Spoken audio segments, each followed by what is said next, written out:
Se a pessoa não tem uma base, não teve base nenhuma, então está cru nas exatas, e se ela vai ter chance de aprender.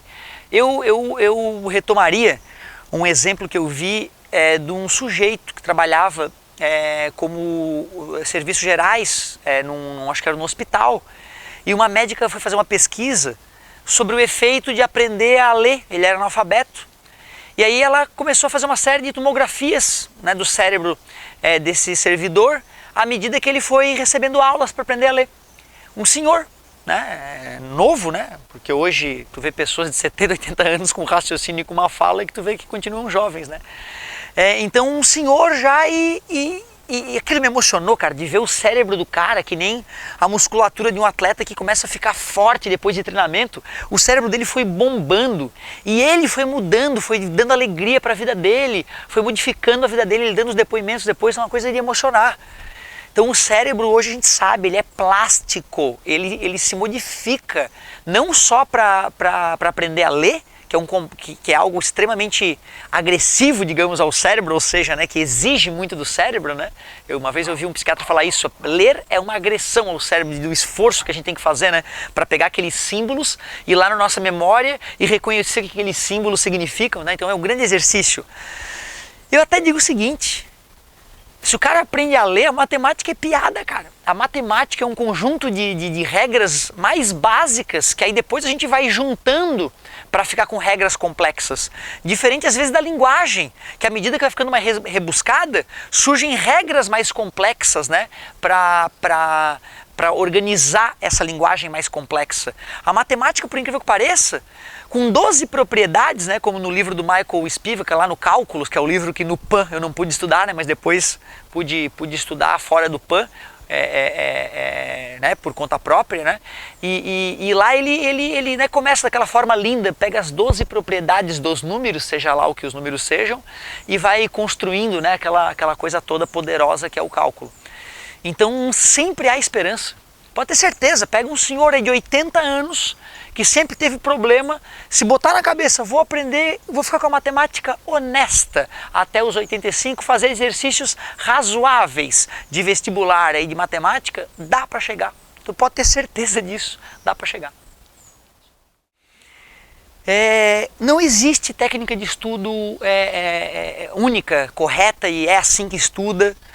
Nós, humanos, somos muito diversos, embora muito semelhantes em algumas coisas, muito diversos em outras. Então não existe assim uma técnica pronta, é assim que vai funcionar. A gente tem que tentar de várias formas, quando não dá de certas primeiras vezes, né? E se descobrindo, Estudar sempre vai funcionar, independente da técnica, né? Algumas técnicas podem ser melhores, outras piores. Agora não tem mágica. Eu vejo muita galera indo atrás da mágica. A comparação que eu acho muito honesta é com um músculo, com o corpo, né? O jovem, é muito comum o jovem estar bem preocupado com o corpo, uma certa idade, aquela vaidade toda estourando. Eu comparo com o corpo. Cara, tu pode ir lá te entupir de hormônio, ficar grandão, né? Ou a gatinha ficar sarada, trincada com drogas, rápido. Só que a gente sabe o resultado, cara. É câncer, é a morte, é um monte de problema. Da mesma forma, de repente, né, galera que toma Ritalina para estudar, aquela coisa, vou estudar 1 ano para um concurso e se rebenta de estudar, de maneira geral não traz bons frutos, né, e não vai conseguir manter aquele ritmo um tempão. Então a ideia, cara, é entender, né, aquelas várias pessoas que foram atletas, que fizeram carreira, que passaram a vida inteira, né, desde a adolescência até os 90, fazendo exercício com o corpo em forma, com um corpo bonito, mais natural, né, mas uma coisa perene, né, crescendo ao longo da carreira, da vida, sem excessos. Assim é o cérebro. E é por isso a gente imediatista, a gente acaba não conseguindo passar uma década estudando um pouquinho mais cada ano, né, evoluindo aos poucos para poder chegar realmente na vida adulta, né, com uma mente realmente capaz de lidar com todo esse mundo moderno, com essa quantidade de informação absurda. O que eu percebo é que muitos jovens brasileiros, por não exercitar a mente, por sempre na maciota, acabam ficando, né, prejudicados desse raciocínio lógico e prejudicando todo o país, né, porque a gente sabe. O que resolve a vida de um país é a educação, isso é evidente, é só tu olhar para outros países. Nenhum país se revolucionou porque começou a abrir mais igreja, porque se espiritualizou mais. Não que isso não seja importante, é claro que é. né? E eu confesso que eu sou uma nulidade espiritual, que eu tenho muito o que aprender. Só que a gente sabe que para um país viver melhor, para o seu povo poder, né, sofrer menos, a gente precisa investir em educação de base para todos. Para todos, então a gente precisa melhorar a rede privada, a gente precisa investir muito na rede pública, né? Os governantes e a nação. Enquanto os brasileiros não valorizarem a leitura dos seus filhos, né?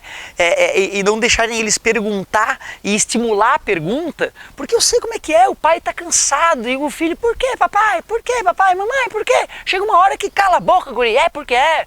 E aí tu vai adormecendo os brasileirinhos. E a pergunta é a chave também, né, do conhecimento. Eu lembro quanto eu errei na minha carreira, do aluno fazer uma pergunta repetida ou não ter prestado atenção no momento da aula e perguntar uma coisa que eu acabei de falar e eu, acabei de falar e perdi um aluno, né? Então a pergunta é uma coisa sempre sagrada, o professor sempre tem que respeitar a pergunta do aluno independente do nível dela, independente de quantas vezes ele o faça, né? Então isso é uma coisa também muito delicada na educação, que de maneira geral os professores erram, eu percebo, principalmente nas exatas, gerando bastante consequências graves.